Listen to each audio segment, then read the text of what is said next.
میں تھوڑی خاموش میں سب سے پہلے آج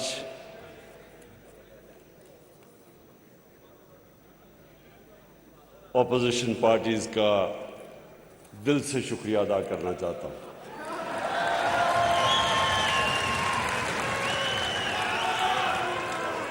میں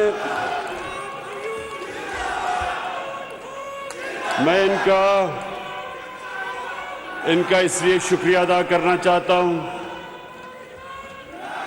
کہ انہوں نے لوگوں کو ٹماٹر اور پیاز کی قیمتیں بھلا دی ہیں۔ اب تک ہمیں عالمی سطح پہ ایک مہنگائی کا سمندر آیا ہوا ہے، تو سارا وقت ہمیں بوجھ پڑا رہتا ہے کہ کس طرح ہم لوگوں کے آسانی پیدا کریں، کس طرح مہنگائی کم کریں۔ یہ سارا وقت میری اور میری ٹیم سوچتی ہے کہ کیا کیا ہم حربے استعمال کریں، لیکن جب سے یہ تھری اسٹوجز کو لوگوں نے ان کی شکلیں جب دیکھی ہیں نا، انہوں نے جب اپوزیشن میں عدم اعتماد کیا ہے، تو اب لوگ دیکھ رہے ہیں کہ ایک طرف نواز شریف اور شہباز شریف، ایک طرف سن لیں دوسری طرف آصف زرداری،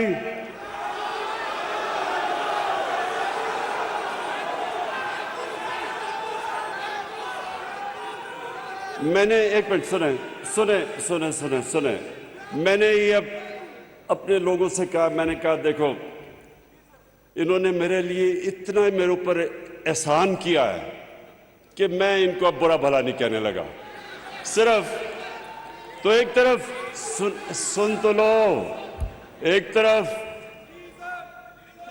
نہیں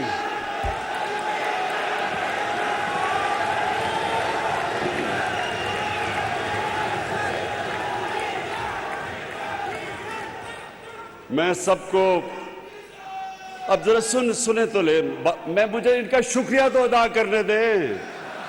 انہوں نے میری ساری پارٹی کو کھڑا کر دیا، انہوں نے مہنگائی بھلا دی ہے، میرے سارے حلقوں سے آوازیں آنی شروع ہو گئی ہیں، سارے اسلام آباد کا رخ کر رہے ہیں 27 تاریخ کو، اس لیے مجھے ان کا شکریہ ادا کرنے دیں پلیز۔ پہلے میں اوورسیز پاکستانیز آپ کے پاس آنے لگا ہوں، پہلے میں ذرا شکریہ ادا کروں نا ان کا۔ جیسے ہی لوگوں نے دیکھا کہ یہ تین شکلیں، ایک طرف فضل الرحمان،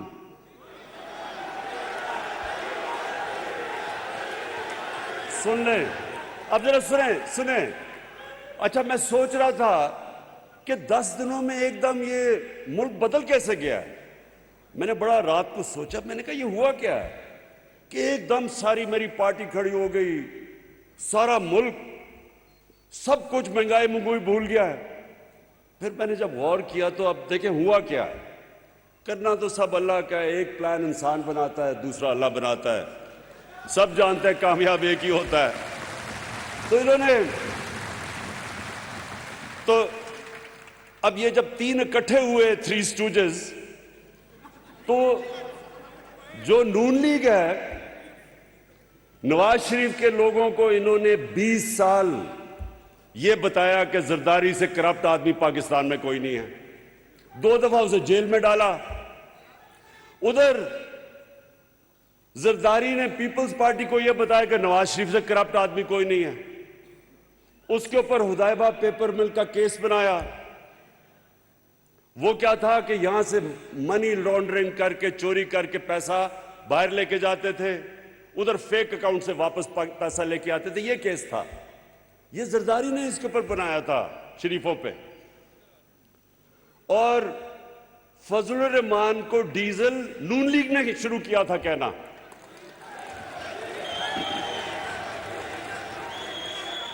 نون لیگ کا ایک رنگ باز جس نے فضل الرحمان کا نام ڈیزل رکھا تھا، ہم نے نہیں رکھا اس کا نام. اور ڈیزل اس لیے کہ وہ ڈیزل کے پرمٹوں پہ پیسے بناتا تھا. اب یہ سنیں ذرا، فضل الرحمان کی پارٹی سمجھتی ہے کہ پیپلز پارٹی اور نون لیگ چور ہیں، نون لیگ سمجھتی ہے زرداری چور ہے، فضل الرحمان ڈیزل ہے. پیپلز پارٹی نواز شریف کو چور سمجھتی ہے اور اس کو ڈیزل. اب یہ جب تینوں اکٹھے ہوئے ہیں تو میں ان کا شکریہ اس لیے ادا کرنا چاہتا ہوں کہ ساری قوم نے دیکھا ہے کہ اگر انہوں نے ملک کو بچانا ہے تو بہتر ہے کہ عمران خان کے ساتھ ڈوب جاؤ.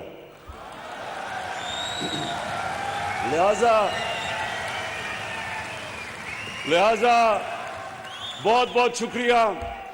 اور ایک منٹ، ابھی نعرے نہیں لگانا کیونکہ بڑا ضروری ہے، میں آپ سے بات چیت کر لوں کیونکہ میں اپنے اوورسیز پاکستانیز کے اوپر بات کرنا چاہتا ہوں. دیکھیں، یہ اللہ کا خاص کرم ہوا ہے اس ملک پہ کہ یہ تینوں اکٹھے ہو گئے اور انہوں نے فیصلہ کیا عدم اعتماد کی تحریک کرنے کا، وہ میرے خلاف وہ کرنے کا. تو میں نے اس دن، آپ یقین کریں، میں نے اللہ سے 2 نفل مانگ کے شکریہ ادا کیا. اس لیے ایک منٹ، ابھی شور نہیں، میں نے اس لیے کیا کہ میں تنگ آ گیا تھا. 3.5 سال جب سے حکومت آئی ہے، کل حکومت گئی، پرسوں حکومت گئی، آج گئی، نااہل ہے، سلیکٹڈ ہے. تو اب جو یہ تینوں اکٹھے ہو کے انہوں نے جو کیا ہے، یہ اب کپتان کی جو یہ بندوق کی نشست ہے نا، یہ تینوں اس کے بیچ میں آ گئے ہیں. اور جو سنیں ذرا، سنیں دیکھیں،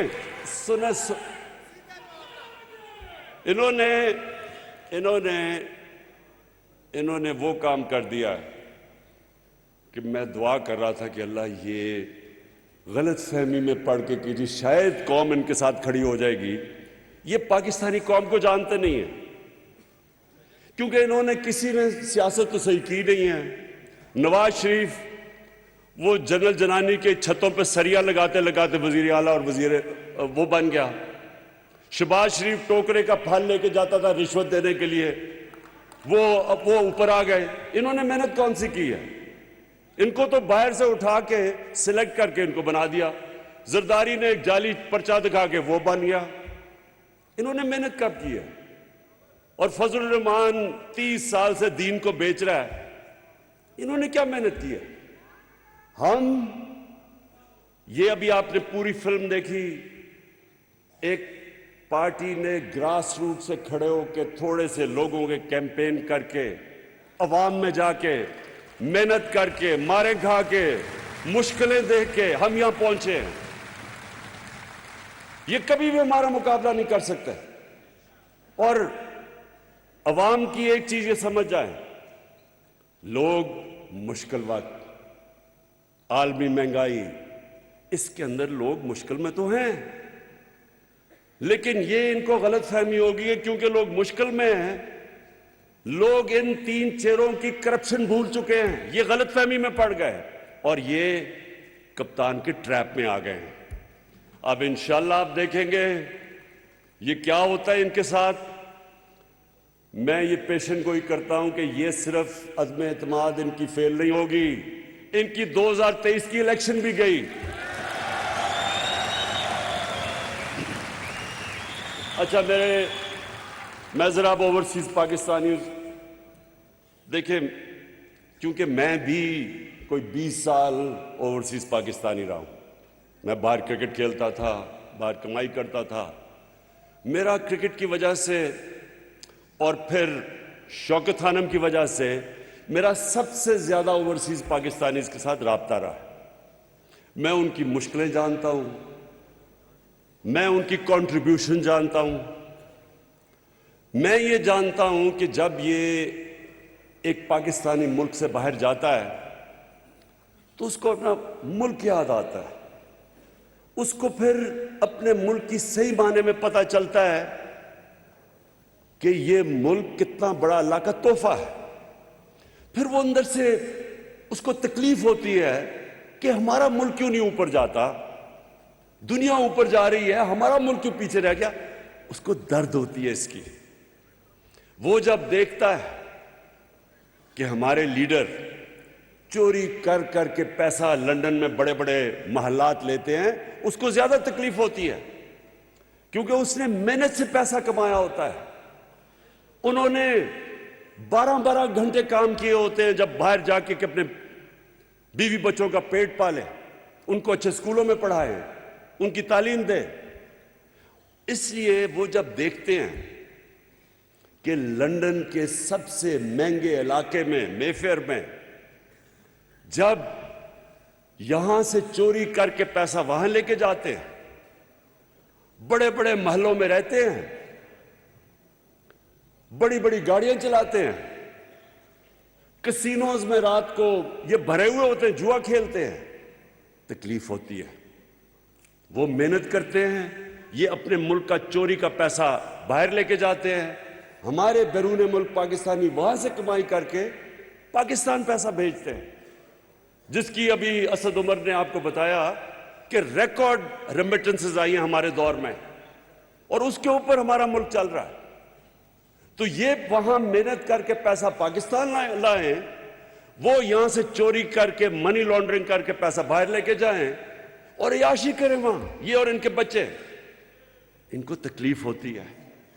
ہمارے وہ محنت کش پاکستانی وہ جب دیکھتے ہیں، ایک تکلیف یہ ہوتی ہے کہ چوری کے پیسے میں عیاشی کر رہے ہیں، دوسری تکلیف یہ ہوتی ہے کہ یہ ملک کو بدنام کر رہے ہیں، کیونکہ جب یہ باہر جاتے ہیں اور یہ باہر محلوں میں رہتے ہیں تو سارے ان کی حکومت کے لوگوں کو، ان کے وزیر اعظم کو، سب کو پتا ہوتا ہے کہ ان کے پیسے کدھر کدھر پڑے ہیں اور کتنا چوری کا پیسہ ان کے پاس ہے۔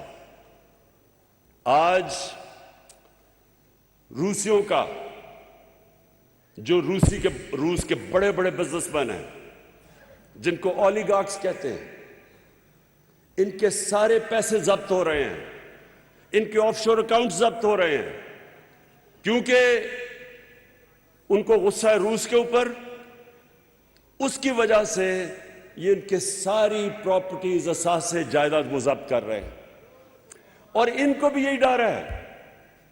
یہ جو بڑے اس وقت، یہ جو خاص طور پہ 2 بڑے خاندان جنہوں نے یہاں سے چوری کر کے اربوں ڈالر ان کا باہر پڑا ہے، یہ صرف یہی نہیں کہ چوری کرتے ہیں، ان کا چوری کا پیسہ ہمارے ملک کو غلام کر دیتا ہے۔ وہ کبھی بھی سر اٹھا کے بات نہیں کر سکتے باہر کے لوگوں کے ساتھ، اگر ان کو بھی پتہ ہے دونوں کو کہ ان کا چوری کا پیسہ ہے۔ چوری کا پیسہ ان کو غلام بنا دیتا ہے۔ جب آپ دیکھتے ہیں کہ جناب وہ پاکستان کا وزیر اعظم اوباما کے سامنے بیٹھا ہوا ہے، کام پہ ٹانگ رہی ہیں،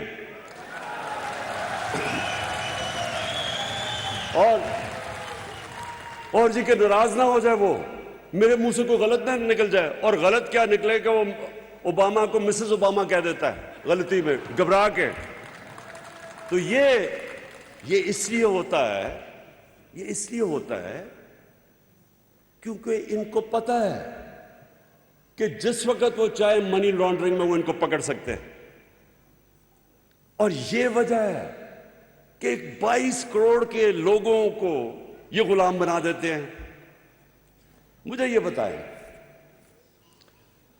کہ ڈرون اٹیک، کیا عمران خان ہی رہ گیا تھا کہ یہاں جب 400 ڈرون اٹیکس ان کے 10 سالوں میں ہوئے، زرداری اور شریف کے 400 ڈرون اٹیک ہوئے، میں کیوں اکیلا ہے؟ آپ نے دیکھا کہ ہم نے مظاہرے کیے، ہم نے دھرنے کیے، ان دونوں کو کوئی شرم نہیں آئی کہ آپ کی بمباری ہو رہی ہے، آپ ان کے لیے جنگ لڑ رہے ہیں اور وہ آپ کے اوپر بمباری کر رہے ہیں، اور وہاں عورتیں بچے مار رہے ہیں، آپ کو کوئی شرم نہیں آئی کہ وہ پاکستانی تھے؟ آپ کو کم از کم اتنا ہی منہ سے بول دیتے کہ دنیا کا کوئی قانون اجازت نہیں دیتا کسی کو جج، جوری اور ایکسیکیوشنر بننا۔ یہ ہر دنیا کے قانون کے خلاف ہے۔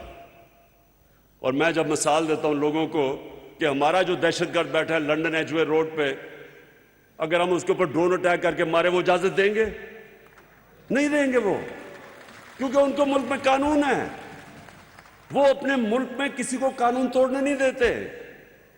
تو میں ایک پہلے سب کو ایک واضح کر دوں، اوورسیز پاکستانیز کو، میں نے کبھی آج تک میں نے کبھی نہ میں اینٹی امریکن ہوا ہوں، نہ اینٹی برطانیہ ہوں، نہ اینٹی انڈیا بھی نہیں ہوں میں۔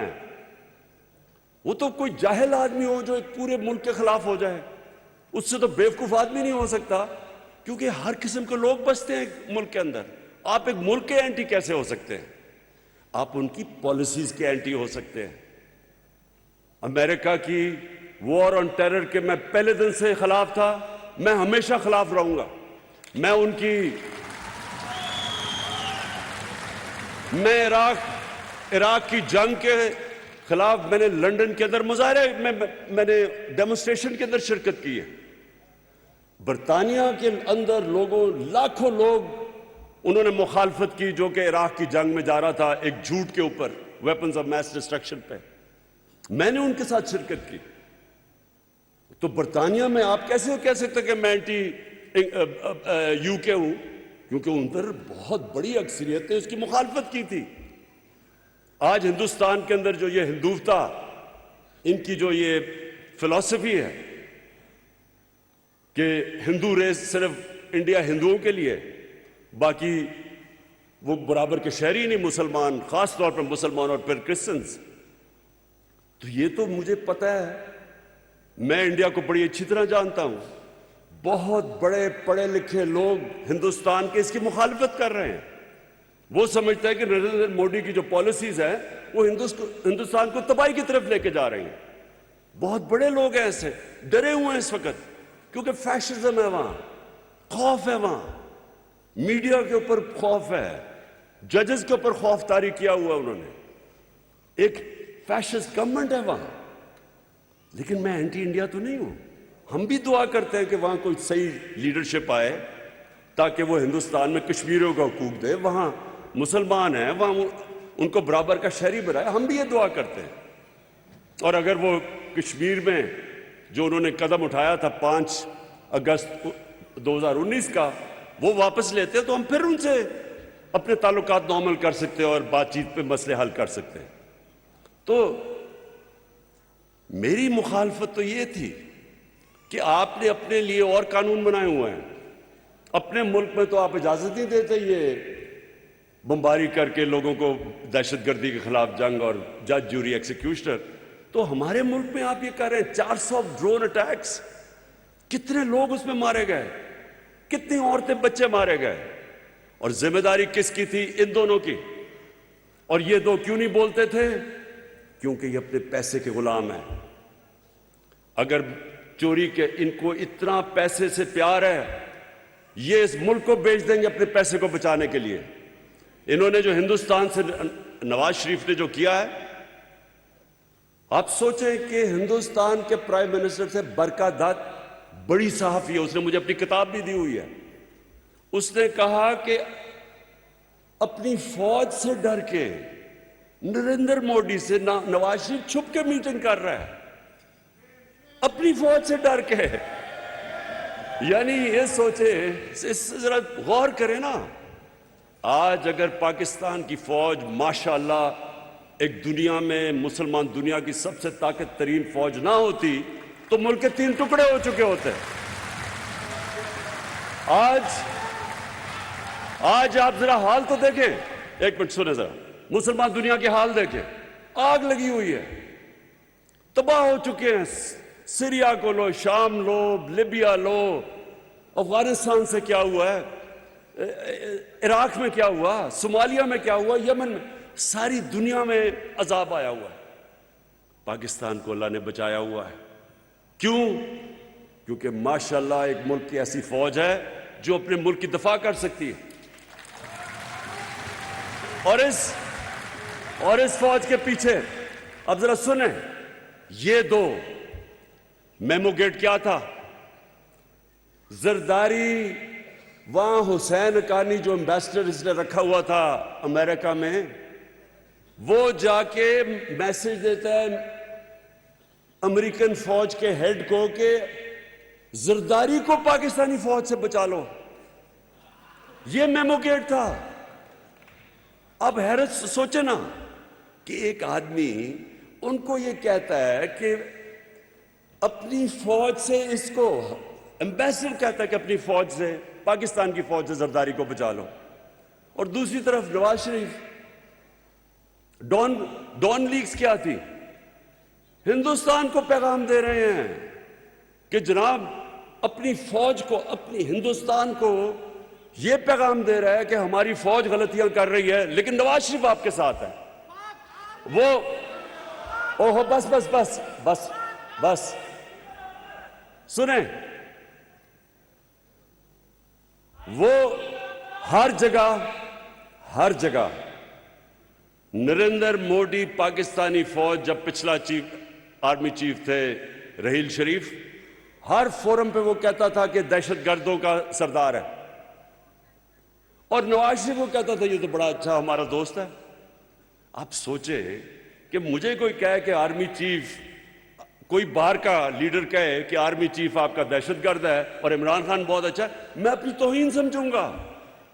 میرے ملک کے چیف کو کہہ رہا ہے کہ وہ تو وہ دہشت گرد ہے, مطلب کہ میں, یعنی اصل میں تو وہ کہہ رہا ہے کہ پاکستان کا جو چیف منسٹر ہے, پرائم منسٹر ہے, اس کی فوج دہشت گرد ہے, اور وہ بڑے آرام سے اس کو شادیوں پہ بلا رہا ہے, ادھر جدھر جاتا تھا اس کو ان کے بزنس ہو رہے تھے. میں صرف آپ کو یہ بتانا چاہتا ہوں, اوورسیز پاکستانیز کی بات کر رہا ہوں. اوورسیز پاکستانیز کو تکلیف ہوتی ہے جب وہ دیکھتے ہیں کہ اس طرح کے لوگ ملک کو شرمندہ کرواتے ہیں دنیا میں کرپشن سے. ان کے اوپر مضمون کیا لکھے جاتے ہیں, ان کی کرپشن کے اوپر مضمون آتے ہیں.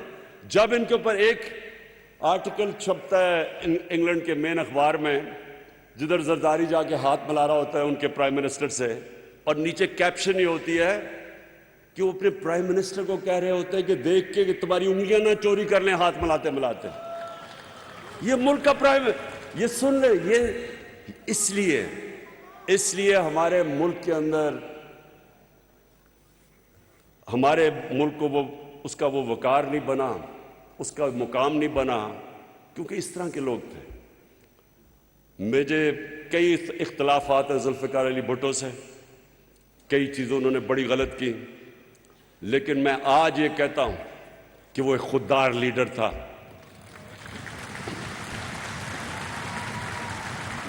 وہ پاکستان کی غیرت کے لیے کھڑا ہوتا تھا.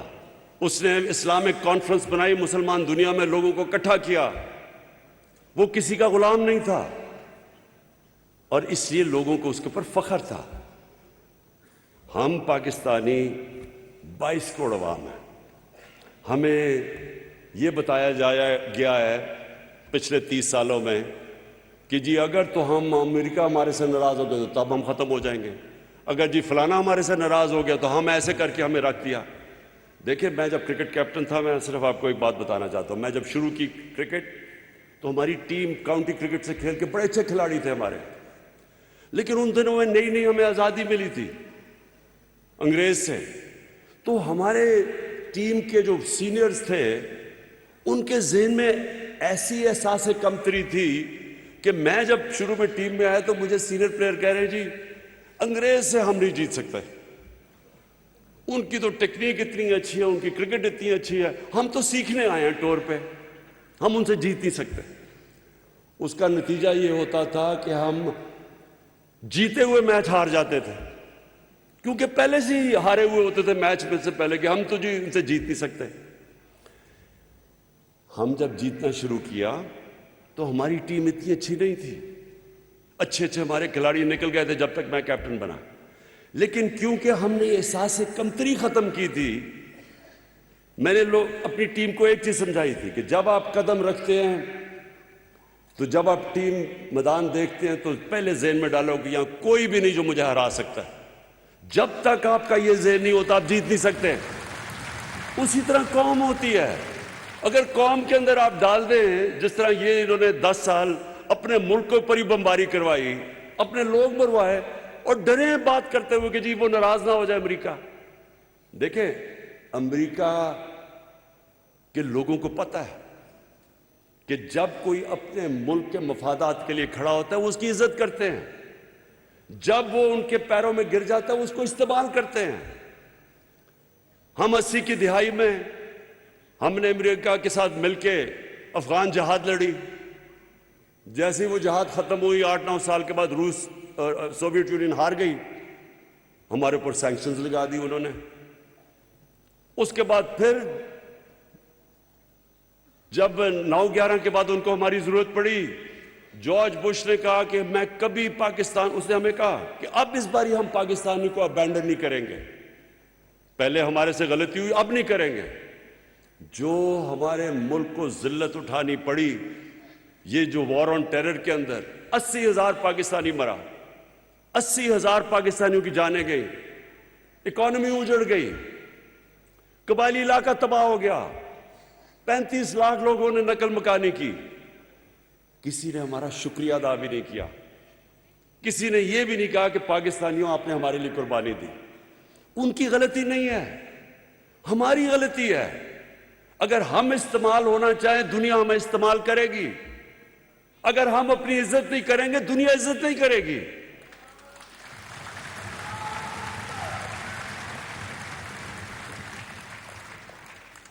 اور میں آخر میں آپ کو یہ کہنا چاہتا ہوں آج سب کو اوورسیز پاکستانیز کے سامنے، پہلے تو میں آپ کو یہ کہ آپ کو ہم نے ووٹنگ رائٹ دلوایا، کیونکہ میرا ہمیشہ میں سمجھتا تھا کہ اوورسیز پاکستانیز ہمارا اثاثہ ہیں، ان کو پاکستان کے اندر ان کی ووٹ بھی ہونا چاہیے۔ میں تو یہ کہوں گا ان کو الیکشن بھی لڑنا چاہیے، کیونکہ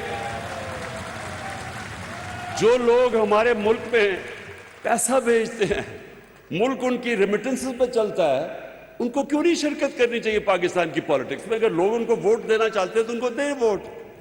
اور دوسری چیز، میں نے یہ بھی فیصلہ کیا کہ اب ہم ابھی تک تو ریمیٹنسز بھیجتے ہیں، اب جو میں چاہتا ہوں کہ اوورسیز پاکستانیز پاکستان میں انویسٹ کریں۔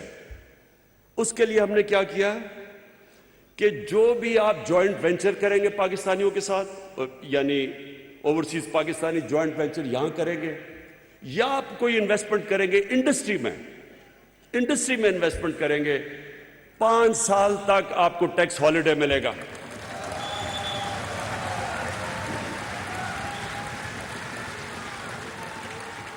اور باقی سارے جتنے آپ کے پرابلمز، آپ کو وہ سکسیشن سرٹیفکیٹ، وہ جو ڈیجیٹل ہم نے کروا دیا آپ کا پاور آف اٹرنی، وہ ہم نے آپ کی ڈیجیٹل کروا دی ہے، اور انشاءاللہ ہر وقت آپ دیکھیں گے کہ آپ کے لیے آسانیاں پیدا۔ میں نے اپنی مشنز کو کہہ دیا ہے، اپنے ایمبیسڈرز کو، کہ آپ کا سب سے بڑا کام یہ ہوگا کہ آپ نے ہمارے اوورسیز پاکستانیز کی زندگی آسان کرنی ہے، ان کے لیے آسانیاں پیدا کرنی ہے بجائے مشکلات کرنے کے لیے۔ اور میں آخر میں جو بات کہنا چاہتا ہوں وہ یہ، میں چیلنج کرتا ہوں، یہ میں آج کھڑا چیلنج کر رہا ہوں کہ یہ جو ہم نے 3.5 سال میں پاکستان کے لیے جو مشکل حالات میں ہم نے کیا، میں چیلنج کرتا ہوں کہ پاکستان کی تاریخ میں کسی گورنمنٹ نے 3.5 سال میں اتنا زیادہ کام نہیں کیا۔ اور میں سن لے ذرا، سب سے پہلے اب سنیں، کبھی ملک ترقی کر ہی نہیں سکتا جب تک آپ کی ایکسپورٹس نہ بڑھیں۔ کوئی ملک ترقی نہیں کر سکتا کیونکہ ویلتھ کریشن ہی نہیں ہوتی جب تک ملک میں زیادہ ڈالرز نہ آئیں۔ ہماری ایکسپورٹس، اب سوچیں کہ پچھلے 10 سال میں ایکسپورٹس، ابھی آصد نے جو بتایا، نہ بڑھنے کے برابر تھی، ہمارے سے سب آگے نکل گئے۔ 20 سال پہلے ہم ساتھ ہی تھے بنگلہ دیش کے، ویتنام کے، کمبوڈیا کے، ہم ان کے ساتھ تھے، سارے ہمارے سے آگے نکل گئے ایکسپورٹس میں، ملک وہیں کا وہیں کھڑا ہے۔ تو آپ پاکستان کی ریکارڈ ایکسپورٹس ہوئی ہیں، اور انشاءاللہ جو ابھی فگرز آ رہی ہیں، جو ہماری توقع تھی اس سے بھی زیادہ ایکسپورٹس ہو چکی ہے پاکستان کی۔